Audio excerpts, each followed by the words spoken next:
नमस्ते, स्वागत छ तपाईहरुलाई आजको यस कक्षामा। म हुँ महादेव पराजुली। आज म तपाईहरुलाई कक्षा 5 को नेपाली विषय अन्तर्गत पाठ 17 सबैभन्दा ठूला भक्त वाचन गरेर सुनाउनेछु र त्यसभित्र प्रयुक्त कठिन शब्दहरूको अर्थ पनि लेख्नेछु र पाठको मूल मर्मलाई बुनागत रूपमा पनि लेखेर देखाउनेछु। ल है त अब कक्षा सुरु गरौँ। आज हामी पाठ 17 सबैभन्दा ठूला भक्त शीर्षकको कथा पढ्दैछौँ। शीर्षक के रहेको छ? सबैभन्दा ठूला भक्त। शीर्षकमा एउटा शब्द रहेको छ भक्त भन्ने। विचार गर्नु होला।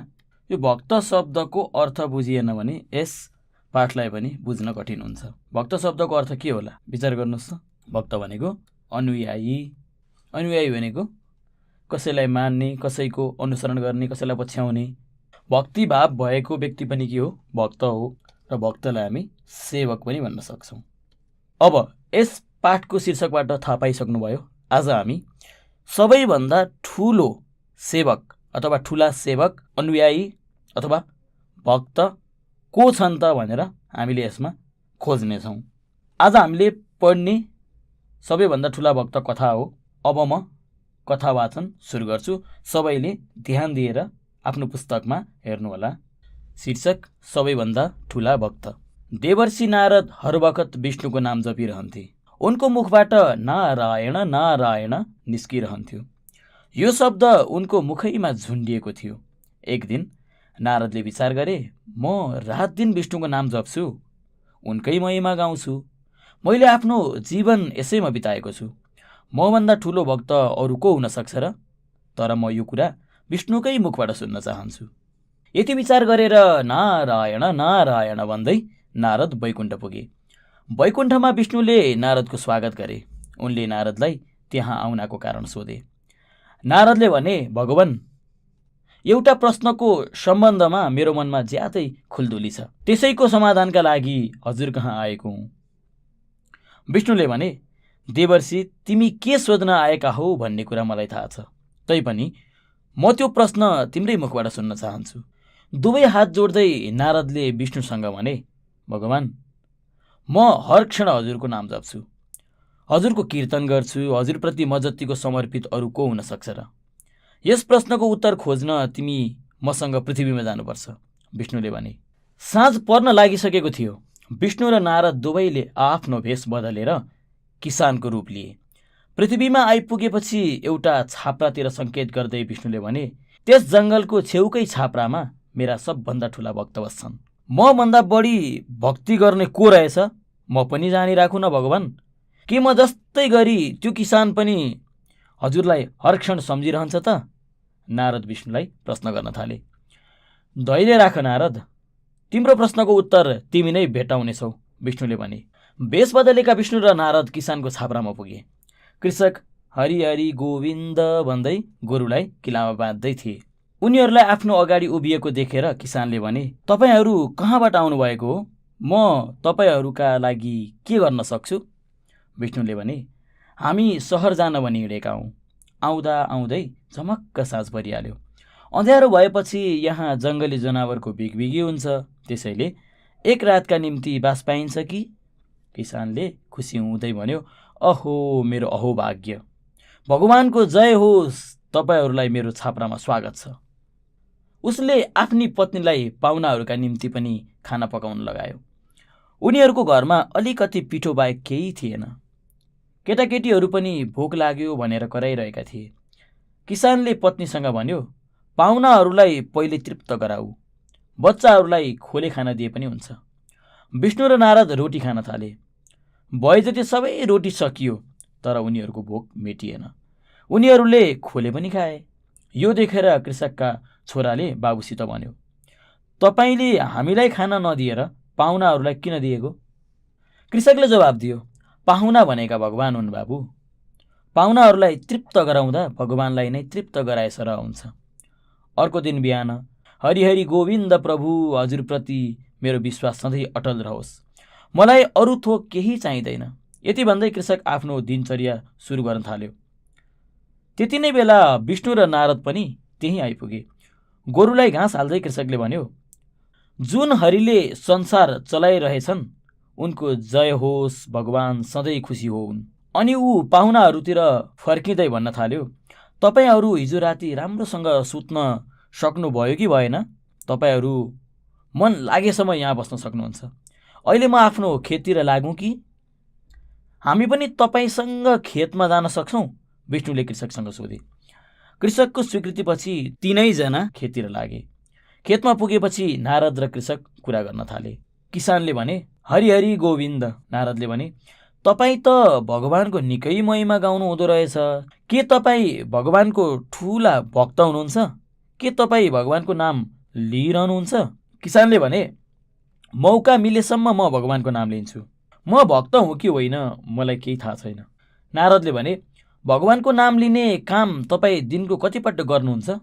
किसानले भने, म हरिलाई बिहान उठ्ने बित्तिकै, राति सुत्नुभन्दा अगाडि र दिनमा केही पटक सम्झन्छु।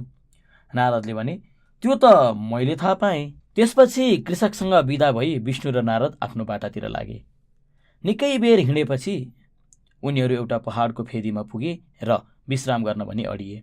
किसान कसरी सबभन्दा ठुलो भक्त भयो? यही प्रश्न नारदको मनमा खेलिरहेको थियो। विष्णुसँग आफ्नो प्रश्न राख्दै नारदले भने, त्यस कृषकले हजुरलाई बिहान बेलुका र दिनमा केही पटक सम्झन्छ। म भने हजुरलाई हरेक क्षण सम्झिरहन्छु। हजुर त्यस किसानलाई ठुलो भक्तहरूमध्येका एक भक्त भन्नुहुन्छ। त्यसको कारण के होला? विष्णुले नारदलाई भने, त्यसको कारण तिमी छिटै थाहा पाउनेछौ नारद। विष्णुले नारदलाई पानी भरिएको एउटा घैँटो दिए। घैँटोको मुखमा पानी टिलपिल टिलपिल टिलपिल टिलपिल थियो। विष्णुले नारदलाई भने, नारद, घैँटालाई टाउकामाथि राखेर तिमी बिस्तारै पहाड चढ। घैँटाको एक थोपा पानी पनि नचुहाई पहाडको टुप्पामा पुगी तिमी यहाँ फर्कनुपर्छ। भगवान, यो काम त्यति सजिलो छैन, तापनि हजुरको कृपा प्राप्त भएपछि जस्तो सुकै काम पनि गर्न सकिन्छ। यति भन्दै नारद पहाडको टुप्पामा लागे। उकालो चढ्दा कतै गोडामा ठेस लाग्थ्यो, कतै गोडा चिप्लिन खोज्थे। घैँटोको पानी छचल्किएर पोखिएला भनेर नारद एकदम सजग थिए। आफ्नो काम पूरा गरी नारद फर्केर आए र हात जोडी विष्णुको अगाडि उभिए। विष्णुले भने, तिमी सफल बनेर फर्क्यौ, तर पहाड चढेर फेदीमा आइपुगिन्जेल तिमीले मलाई कतिचोटि सम्झ्यौ त? नारदले भने, पानी छचल्किएर पोखिएला कि भनेर म होसियार थिएँ। मेरो ध्यान घैँटो र पानीमा मात्र थियो, त्यसैले त्यतिन्जेल मैले हजुरलाई एकचोटि पनि सम्झिन सकिनँ। विष्णुले भने, त्यो कृषक कडा परिश्रम गर्छ, तैपनि ऊ मलाई बेला बेलामा सम्झिरहन्छ। उकालो ओह्रालो गर्दा तिमीले त मलाई एकपल्ट पनि सम्झेनौ। विष्णुको अगाडि नारद नतमस्तक भए। दुवै हात जोडी उनले विष्णुसँग बिन्ती गरे, प्रभु, मैले हजुरको कुरा बुझेँ। जसले सांसारिक झमेलामा पनि हजुरलाई सम्झिन सक्छ, त्यो नै हजुरको सबैभन्दा ठुलो भक्त हो। यसरी आज मैले सबैभन्दा ठुला भक्त पाठलाई वाचन गरेर तपाईँहरूलाई सुनाएँ। अब यस पाठका बारेमा केही चर्चा गर्दैछु म। सबैभन्दा ठुला भक्त पाठ पौराणिक विषयवस्तुमा आधारित छ। यसमा पात्रहरू सामान्य व्यक्ति मात्र नभएर भगवानहरू पनि रहेका छन्। त्यसैले यस कथाको उपजीव्य स्रोत अर्थात् यस कथा कहाँबाट आएको हो भन्ने कुरामा हामीले सहजै अनुमान गर्न सक्छौँ।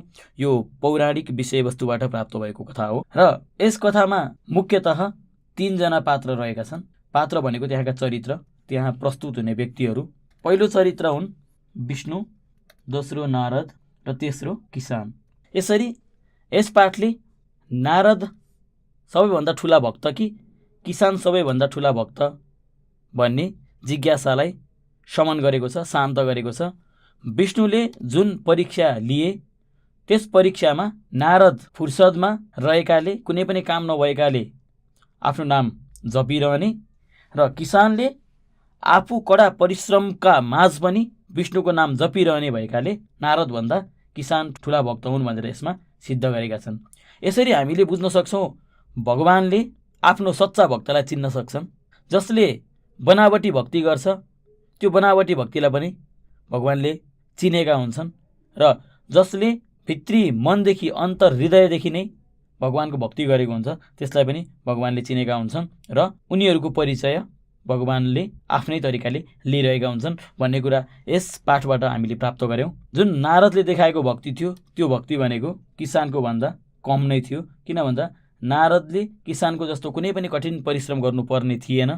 उनी मात्रै घुम्थे, एक ठाउँको खबर अर्को ठाउँमा लान्थे, अर्को ठाउँको खबर अर्को ठाउँमा पुर्याउँथे। तर किसान पृथ्वीलोकमा बसेर कडा परिश्रम मेहनतका साथ काम गर्थे, तैपनि भगवानलाई उनले बिर्सिँदैनथे। अब यस पाठले भन्न खोजेको मूलभूत कुरालाई मूलभावका रूपमा, बुँदागत रूपमा म यहाँ लेख्दैछु। भगवानको सेवा देखाउनका लागि होइन, भित्री मनदेखि नै गर्नुपर्छ। यो 1 मा लेखेँ मैले। र 2 मा भगवानले आफ्नो सच्चा भक्तको मूल्याङ्कन गरिरहेका हुन्छन्। र 3 मा भगवानलाई सम्झन सबै कामकाज त्याग्नु पर्दैन। किसानले चाहिँ कडा मेहनत र परिश्रमका साथ पनि भगवानलाई आफ्नो हृदयमा सजाउन सकिन्छ। यसरी हामीले आज यस पाठबाट यी 3वटा मूलभूत कुराहरूलाई सिक्यौँ। अब हामी जान्छौँ यस पाठमा प्रयोग गरिएका कठिन शब्दहरूको अर्थबोध गर्नपट्टि। सबैजनाले अभ्यास 3 मा हेर्नुहोला। शब्द र अर्थको जोडा मिलाऊ भनिएको छ। त्यहाँ बायाँपट्टि शब्दहरू दिएका छन् भने दायाँपट्टि अर्थहरू दिएका छन्। सबभन्दा पहिलो शब्द रहेको छ खुल्दुली। खुल्दुलीको शब्द तपाईँहरूले अर्थको पङ्क्तिमा हेर्न सक्नुहुन्छ। खुल्दुलीको अर्थ दिएको छ, त्यहाँ हेर्न सक्नुहुन्छ सबैले, खलबली भन्ने रहेको छ। र अर्को शब्द छ समर्पित। समर्पितको अर्थ रहेको छ यहाँ चढाइएको। र अर्को छ भेष बदल्नु। यसको अर्थ छ त्यहाँ अरूले चिन्न नसक्ने हुनु। अर्को शब्द रहेको छ बिगबिगी। यसको अर्थ दिएको छ चहल पहल। अर्को शब्द दिएको छ अहोभाग्य। अहोभाग्यको अर्थ हुन्छ ठुलो भाग्य। अब 6औं शब्द छ पत्नी। पत्नीको अर्थ छ स्वास्नी। यसलाई हामीले श्रीमती भन्दा राम्रो सुनिन्छ। स्वास्नी भन्दा पनि श्रीमती शब्द राम्रो सुनिन्छ, तर किताबमा स्वास्नी दिएको छ, हेर्न सक्नुहुन्छ। र 7औं शब्द रहेको छ तृप्त। तृप्तको अर्थ हुन्छ सन्तुष्ट। सन्तुष्टलाई अघाएको पनि भन्न सकिन्छ। अर्को शब्द छ 8औं दिनचर्या। दिनचर्याको अर्थ दिएको छ त्यहाँ दैनिक रूपमा गरिने काम, दिनचर्या। अब 9औं शब्द रहेको छ विश्राम।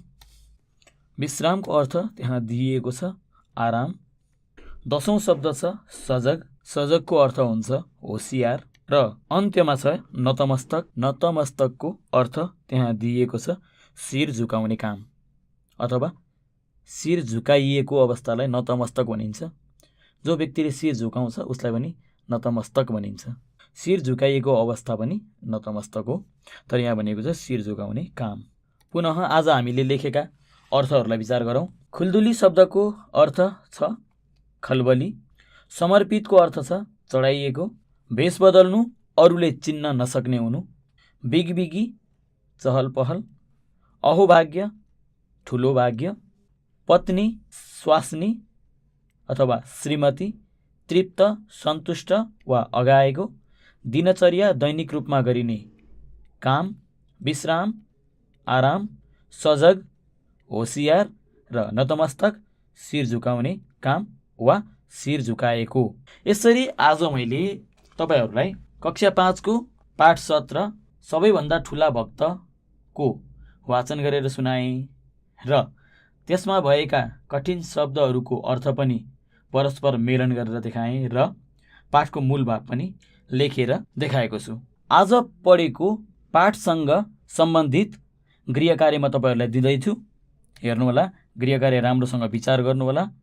आफ्नो किताबमा, पुस्तकमा मैले दिएका कुन कुन अभ्यासहरू छन् त्यसलाई चिनो लगाउने काम गर्नुहोला।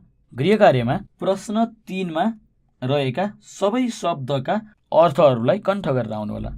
र यसका साथै तपाईहरूले र अभ्यास 11 मा रहेका समग्र प्रश्नहरूको उत्तर लेखेर ल्याउनुहोला। यसमा 11 मा रहेका क, ख, ग, घ, ङ, क देखि सुरु गरेर ङ सम्म उत्तर लेखेर लिएर आउनुहोला अथवा उत्तर लेखेर आउनुहोला। आजको पाठ यही सकिएको छ। यदि तपाईलाई आजको यस कक्षासँग कुनै गुनासो छ वा कुनै सल्लाह सुझाव तथा प्रतिक्रिया दिनु छ भने तपाईहरूले हाम्रो इमेल ठेगाना learning@dearwork.edu.np मा पठाउन सक्नुहुन्छ। यति भन्दै आज म बिदा हुन्छु। हस्त नमस्ते।